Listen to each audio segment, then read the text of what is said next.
शुक्लां ब्रह्मविचारसारपरमामाद्यां जगद्व्यापिनीं वीणापुस्तकधारिणीमभयदां जाड्यान्धकारापगां हस्ते स्फाटिकमालिकां विदधतीं पद्मासने संस्थितां वन्दे तां परमेश्वरीं भगवतीं बुद्धिप्रदां शारदां। श्री महागणाधिपतये नमः। श्री महासरस्वत्यै नमः। శ్రీ గురుభ్యో నమః. 2025వ సంవత్సరానికి స్వాగతం. ప్రేక్షకులకు, శ్రోతలకు అందరికీ కూడాను 2025వ సంవత్సరము శుభాకాంక్షలు తెలియజేస్తూ, ఈ 2025వ సంవత్సరము అందరికీ కూడాను సుఖ సంతోషాలతో ఉండాలి అని చెప్పేసి ఆ భగవంతుణ్ణి ప్రార్థిస్తూ, 12 రాసులు ఈ సంవత్సరంలో 12 రాసులలో జన్మించినటువంటి వారికి ఈ 2025వ సంవత్సరంలో గోచార ఫలితాలు ఎలా ఉంటాయో తెలుసుకుందాం. 2025వ సంవత్సరం కర్కాటక రాశిలో జన్మించినటువంటి వారికి గోచార ఫలితాలు ఎలా ఉంటాయో తెలుసుకుందాం. ముందుగా పునర్వసు 4వ పాదంలో జన్మించినటువంటి వాళ్ళు, పుష్యమి నక్షత్రం 1, 2, 3, 4 పాదములలో జన్మించినటువంటి వాళ్ళు, ఆశ్లేష నక్షత్రం 1, 2, 3, 4 పాదములలో జన్మించినటువంటి వాళ్ళందరూ కూడాను కర్కాటక రాశి కిందికి వస్తారు.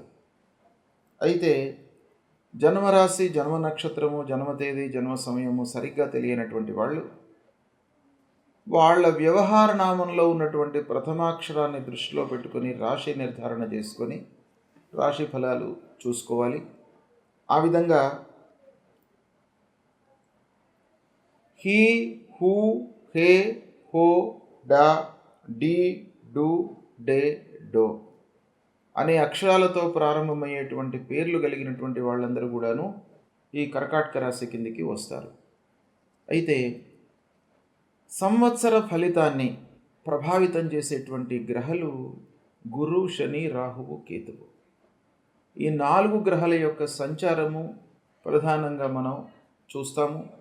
ఈ 4 గ్రహాలు ఏ ఏ స్థానాలలో సంచరిస్తున్నారు, వారి యొక్క ప్రభావం ఎలా ఉంటుంది అనేటువంటి విషయాన్ని చూసినట్టయితే, ముందుగా బృహస్పతి దేవగురువు, అత్యంత శుభప్రదమైనటువంటి గ్రహ. ఈ కర్కాటక రాశి వారికి ఈ సంవత్సరం ఎలా ఉంది అనే విషయాన్ని చూసినట్టయితే, 14 మే 2025 వరకు వృషభ రాశిలో గురు సంచరిస్తున్నాడు. ఈ వృషభ రాశిలో సంచారము ఏకాదశ స్థానం అవుతుంది. ఏకాదశ స్థానంలో సంచారము చాలా శుభప్రదంగా ఉంటుంది. అయితే ఈ ఏకాదశ స్థానంలో సంచరిస్తున్నటువంటి సమయం లోపల ఈ కర్కాటక రాశి జాతకులకు మంచి పేరు ప్రతిష్టలు సమాజంలో లభిస్తాయి. గౌరవ మర్యాదలతో చాలా పనులు నెరవేరుతాయి. చేసేటువంటి పనులు అన్ని విధాలుగా కలిసి వస్తాయి. లాభదాయకంగా ఉంటుంది. శారీరకంగా ఉత్తేజంగా ఉంటారు, ఉల్లాసంగా ఉంటారు, ఆనందంగా జీవితాన్ని గడుపుతారు. ప్రతి పనిలోనూ సత్ఫలితాలు గోచరిస్తున్నాయి. ఇక అన్ని విషయాల లోపల కూడాను విజయ సూచనలు కనబడుతున్నాయి. ఈ సమయం బాగా అనుకూలిస్తుంది. సమాజంలో మీకు కీడు తలపెట్టిన వారికి కూడాను మీరు సహాయ సహకారాలు అందిస్తారు. వాళ్ళకి మంచి చేయాలి అనేటువంటి తలంపుతో ఉంటారు. అన్ని రకాలుగా మీకు మంచి జరుగుతుంది. గురువులు, పెద్దలు, సమాజంలో ఉన్నత స్థానంలో ఉన్నటువంటి వారితో సాహచర్యం కూడాను మీకు లభిస్తుంది. ఈ విధంగా 14 మే నుండి 14 మే వరకు ఏకాదశ స్థానంలో ఉన్నాడు. ఈ విధమైనటువంటి ఫలితాలు ఉంటాయి. దాని తర్వాత 14 మే రోజున మిథున రాశిలోకి ప్రవేశిస్తున్నాడు. మిథున రాశిలోకి ప్రవేశించి 19 అక్టోబర్ వరకు కూడాను మిథున రాశిలో సంచరిస్తున్నాడు. ఈ మిథున రాశిలో సంచారము ద్వాదశ స్థానం అవుతుంది. ఈ ద్వాదశ స్థానంలో గురు సంచారము కొంత ఇబ్బందికరంగా ఉంటుంది. అయితే శుభ ఫలితాలు మనకు ద్వాదశ స్థానంలో గురు సంచరించేటువంటి సమయం లోపల శుభమూలకంగా ధన వ్యయము జరిగేటువంటి అవకాశాలు బాగా ఉంటాయి. అయితే ఆస్తుల విషయం లోపల తగాదాలు యథాతథంగా ఉంటాయి. ఒక్క కొలిక్కి రాకపోవడం మూలకంగా కొంత మానసికంగా ఇబ్బందులకు గురి అవుతారు, భయభ్రాంతులకు లోనవుతారు. అనవసరమైనటువంటి విషయాలపై మనస్సు నిలపడము, అనవసరంగా అనాలోచితంగా పెట్టుబడుల మూలకంగా నష్టం వాటిల్లేటువంటి అవకాశాలు కూడాను ఈ ద్వాదశ స్థానంలో ఉన్నటువంటి సమయం లోపల జరుగుతుంది. అయితే ఈ ద్వాదశ స్థానము మిథున రాశి లోపల సంచారము భాగ్యాధిపతి అవుతాడు కర్కాటక రాశి జాతకులకు గురువు. కాబట్టి ద్వాదశ స్థానంలో భాగ్యాధిపతి సంచరించడము కొంతవరకు శుభప్రదంగానే ఉంటుంది. ఖర్చులు తప్పవు, టెన్షన్ తప్పదు. అయినప్పటికీ మీకు కొన్ని విషయాలలో మంచి జరిగేటువంటి అవకాశాలు బాగా గోచరిస్తున్నాయి. ఈ ద్వాదశ స్థానంలో సంచరిస్తున్నటువంటి సమయం లోపల ఇది అక్టోబర్ 19 వరకు ఉంది. ఇక అక్టోబర్ 19 నుండి 5 డిసెంబర్ వరకు కర్కాటక రాశిలో సంచరిస్తున్నాడు. ఈ కర్కాటక రాశిలో సంచారము కర్కాటక రాశిలో జన్మించినటువంటి వారికి జన్మస్థానం అవుతుంది. జన్మస్థానము గోచార రీత్యా ప్రతికూలం అయినప్పటికీ గురువు కర్కాటక రాశిలో సంచరించడము ఉచ్చస్థానంలో సంచరిస్తున్నాడు. భాగ్యాధిపతి 1వ స్థానంలో సంచరిస్తున్నాడు.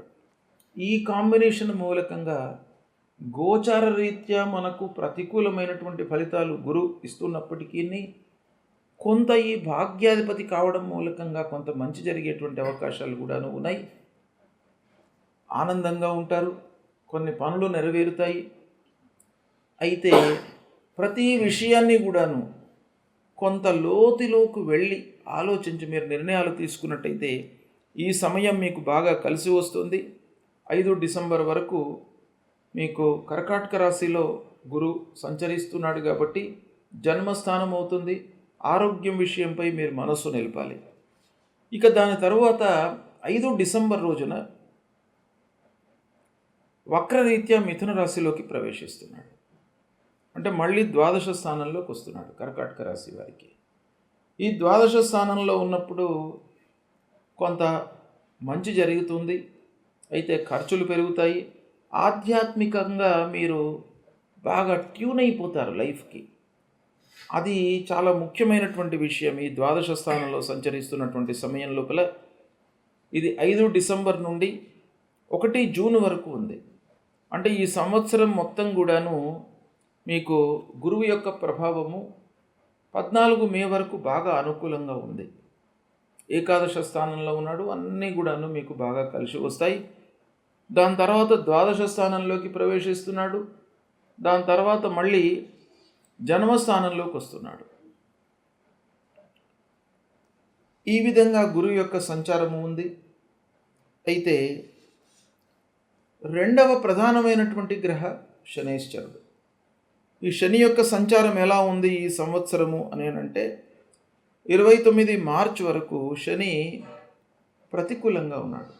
అంటే కర్కాటక రాశి జాతకులకు 8వ స్థానంలో శనైశ్చరుడు సంచరిస్తున్నాడు. శని 8వ స్థానంలో సంచరించడము చాలా ప్రతికూలంగా ఉంటుంది. జాగ్రత్తగా నిర్ణయాలు తీసుకోవాలి. ఏంటంటే శని 8వ స్థానంలో ఉన్నప్పుడు ఆకస్మికమైనటువంటి ఇబ్బందులు తలెత్తే అవకాశాలు ఉంటాయి. ఇది 29 మార్చి వరకు ఉంది. ఈ 29 మార్చి వరకు మట్టుకు మీరు తలపెట్టినటువంటి కార్యాల లోపల విఘ్నాలు కలగడము, చేసేటువంటి వృత్తి లోపల కాంపిటీషన్స్ పెరగడం మూలకంగా మీరు నష్టాలు వాటిల్లేటువంటి అవకాశాలు బాగా కనబడుతున్నాయి.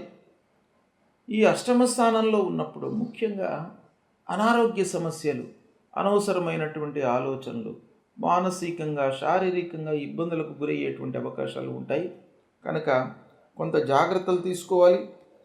ఇక స్నేహితులతో మీరు కలిసి పనులు చేద్దాము అనేటువంటి ఆలోచనలో ఉంటారు. కానీ స్నేహితుల మూలకంగా, ఆత్మీయుల మూలకంగా దగ్గర వాళ్ళ మూలకంగా మీకు ఇబ్బందులు తలెత్తేటువంటి అవకాశాలు బాగా ఉంటాయి. అష్టమ స్థానంలో శనైశ్వరుడు సంచరిస్తున్నటువంటి సమయం లోపల భార్యా పిల్లలతో అనవసరమైనటువంటి తగాదాలు, చర్చలు, మనస్పర్ధలు, ఇక వ్యవసాయదారులకు కూడాను ముఖ్యంగా ఈ అష్టమ స్థాన ప్రభావం బాగా ఉంటుంది. వాళ్ళకు కూడాను అనుకున్న మేర ఉత్పత్తి లేకపోవడము, పంటలు అనుకూలించకపోవడము, పంటలు పండినప్పటికీ వాటికి సరైన ధరలు లేకపోవడం మూలకంగా కొంత అసంతృప్తికి వ్యవసాయదారులు గురయ్యేటువంటి అవకాశాలు ఉన్నాయి. ఈ విధంగా అష్టమ స్థాన ప్రభావం 29 మార్చి వరకు ఉంది. 29 మార్చి తర్వాత మళ్ళీ భాగ్యస్థానంలోకి శనైశ్వరుడు సంచరిస్తున్నాడు. అంటే భాగ్యస్థానంలోకి ప్రవేశించి అక్కడి నుండి 2.5 సంవత్సరాల పాటు భాగ్యస్థానంలో ఉంటున్నాడు. ఈ భాగ్యస్థానంలో శని సంచరించడం కూడాను కొంత ఇబ్బందికరంగానే ఉంటుంది. అంటే ఈ అదృష్ట స్థానంలో శని సంచరించడము, సప్తమాధిపతి కావడము మూలకంగా మనకి ఏమవుతుంది, ముఖ్యంగా వ్యాపారస్తులకు ఇబ్బందిని క్రియేట్ చేస్తాడు. వ్యాపారంలో ఉన్నటువంటి వాళ్ళు, ప్రధానంగా పార్ట్నర్షిప్లో వ్యాపారం చేస్తున్నటువంటి వాళ్ళకి కొంత ఇబ్బందికరంగా ఉంటుంది. కనుక వాళ్ళు చాలా జాగ్రత్తగా ముందుకు వెళ్ళాలి. అన్ని రకాలుగా ఆలోచించి పార్ట్నర్స్ను పక్కన పెట్టి మీరు ఏ పనులు చేసినప్పటికీ ఇబ్బందులలోకి వెళ్తారు. కనుక వ్యాపారస్తులు ముఖ్యంగా పార్ట్నర్స్తో అన్ని విషయాలను కూడాను చర్చించి చేసినట్టయితే మీకు కొంతలో కొంతైనా కూడాను ఆ నష్టము తగ్గేటువంటి అవకాశాలు ఉంటాయి. ఈ విధంగా శనైశ్వరుడు 29 మార్చి నుండి మళ్ళీ 3/6/2027 వరకు 3rd జూన్ 2027 వరకు కూడాను మీనరాశిలో సంచరిస్తున్నాడు. నవమ స్థానం అవుతుంది. ఇది కూడాను ప్రతికూలంగా ఉంది. అంటే ఓవరాల్గా కర్కాటక రాశి వారికి ఈ 2025 సంవత్సరము శని భగవానుడి యొక్క అనుకూలత లేదు. శని ప్రతికూలంగా ఉన్నాడు. అష్టమ భాగ్యస్థానాలలో సంచరిస్తున్నాడు. ఇక దాని తర్వాత మళ్ళీ రాహువు 18 మే వరకు 9వ స్థానంలో ఉన్నాడు. 18 మే తర్వాత అష్టమ స్థానంలోకి ప్రవేశిస్తున్నాడు. 18 మే వరకు కేతు బాగా ఉన్నాడు. 18 మే తర్వాత రాహు కేతు ఇద్దరు కూడాను ప్రతికూలంగా ఉన్నారు. అంటే ఓవరాల్గా కర్కాటక రాశి వారికి రాహుకేతువుల యొక్క ప్రభావం ప్రతికూలంగానే ఉంది. ఆ రాహుకేతువుల యొక్క సంచారం మూలకంగా కొన్ని ఇబ్బందులకు లోనవుతారు. ముఖ్యంగా మానసిక ఇబ్బందులు, అనవసరమైనటువంటి ఆలోచనలు, చిన్న విషయాన్ని కూడాను మీరు మ్యాగ్నిఫై చేసి చూడడం మూలకంగా ఇబ్బందులను ఎదుర్కొనేటువంటి అవకాశాలు బాగా గోచరిస్తున్నాయి. ప్రతి విషయాన్ని తాత్సారం చేయడం మూలకంగా, అంటే పనిని ఈరోజు చేద్దాము అని అనుకొని ప్రణాళిక వేసుకున్నటువంటి పనికి ఏవో ఆటంకాలు రావడం, అది పోస్ట్పోన్ కావడము, తద్వారా మానసిక ఇబ్బందులు, పని కావట్లేదు అనేటువంటి ఒక మానసికంగా ఇబ్బందులకు గురయ్యేటువంటి అవకాశాలు బాగా ఈ రాహుకేతువుల మూలకంగా ఉన్నాయి. రాహువు 18 మే వరకు భాగ్యస్థానంలో ఉన్నాడు. దాని తర్వాత అష్టమ స్థానంలో ఉన్నాడు. రాహువు చాలా ప్రతికూలంగా ఉన్నాడు కర్కాటక రాశి వారికి. ఇక కేతువు ప్రారంభంలో 18 మే వరకు అనుకూలంగా ఉన్నాడు. ఆ కేతువు మూలకంగా కొన్ని పనులు మీకు కలిసి వస్తాయి. ఏంటంటే దగ్గర వాళ్ళతో కొన్ని పనులు, మిగతా గ్రహాల యొక్క ప్రభావం ఉంటుంది. అయినప్పటికీ కేతువు మూలకంగా కొన్ని చిన్న చిన్న పనులు, సహాయ సహకారాలు తీసుకోవడం మూలకంగా ఆత్మీయులతో కొంత మనస్పర్ధలు తగ్గే అవకాశాలు 18 మే వరకు గోచరిస్తున్నాయి. 18 మే తర్వాత మళ్ళీ కేతువు 2వ స్థానంలోకి వస్తున్నాడు. కేతు ప్రతికూలంగా ఉన్నాడు. ఈ విధంగా మనము ఓవరాల్గా చూసినట్టయితే గురు భగవానుడు 14 మే వరకు అనుకూలంగా ఉన్నాడు. దాని తర్వాత మళ్ళీ ద్వాదశ స్థానం, జన్మస్థానం, తిరిగి మళ్ళీ వక్రరీత్యా మళ్ళీ ద్వాదశ స్థానం. ఈ విధంగా 14 మే వరకు గురువు యొక్క అనుకూలత ఉంది కర్కాటక రాశి వారికి.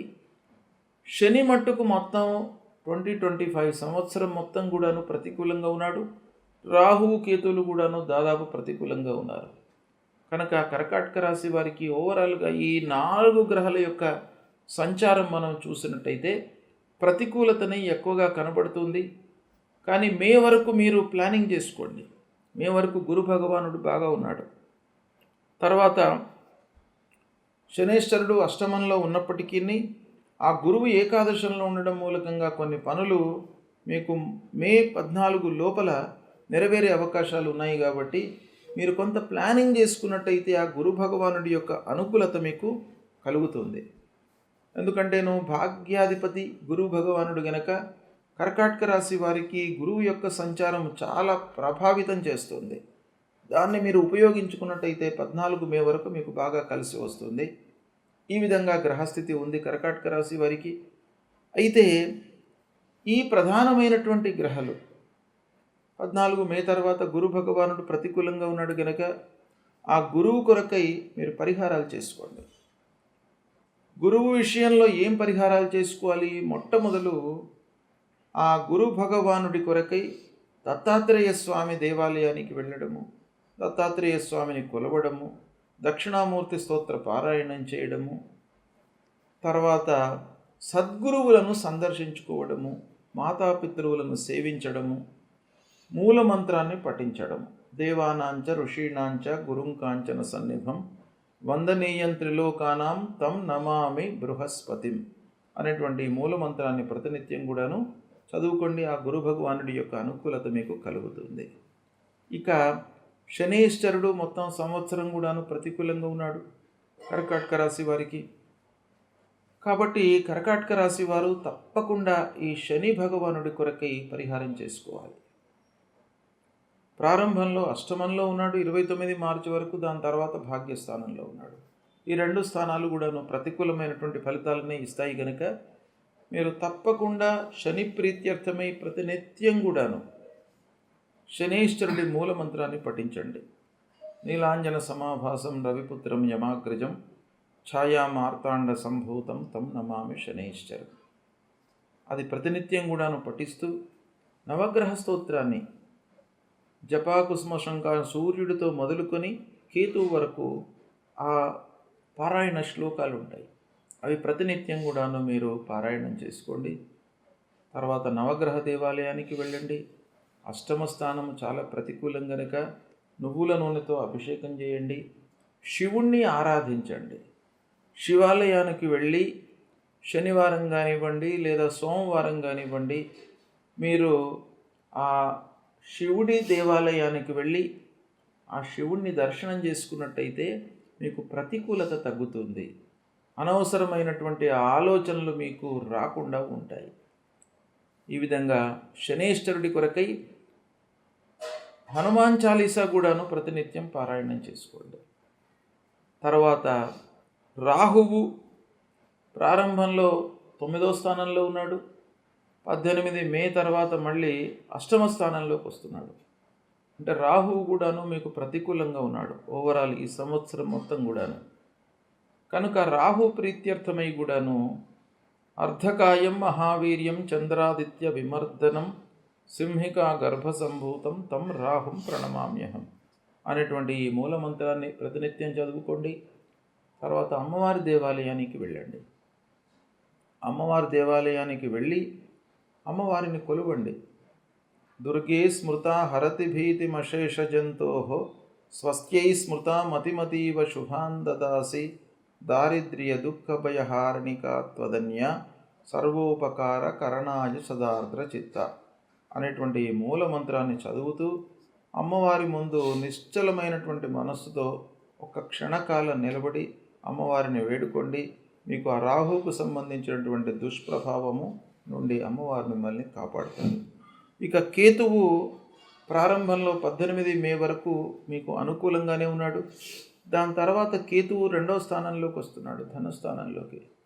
కాబట్టి కొన్ని ఇబ్బందులు ఆటంకాలు వచ్చేటువంటి అవకాశాలు ఉన్నాయి. కాబట్టి కేతు ప్రీత్యర్థమై ఫలాశ పుష్ప సంకాశం తారకా గ్రహమస్తకం రౌద్రం రుద్రాత్మకం ఘోరం తం కేతుం ప్రణమామ్యహం అనేటువంటి ఈ శ్లోకాన్ని చదువుతూ విఘ్నేశ్వరుణ్ణి పూజించండి ప్రతినిత్యం కూడా. ఈ విధంగా చేసినట్టయితే కర్కాటక రాశి జాతకులకు గురువు 14 మే వరకు బాగా ఉన్నాడు. కనుక మీరు ప్లాన్ చేసుకోండి. ఏకాదశ స్థానంలో ఉన్నటువంటి సంచారము మీకు బాగా కలిసి వస్తుంది. కాబట్టి మిగతా సమయం లోపల భగవంతుణ్ణి ఆరాధించండి, పరిహారాలు చేసుకోండి. తప్పకుండా మీకు మంచి ఫలితాలు కలుగుతాయి. శుభం.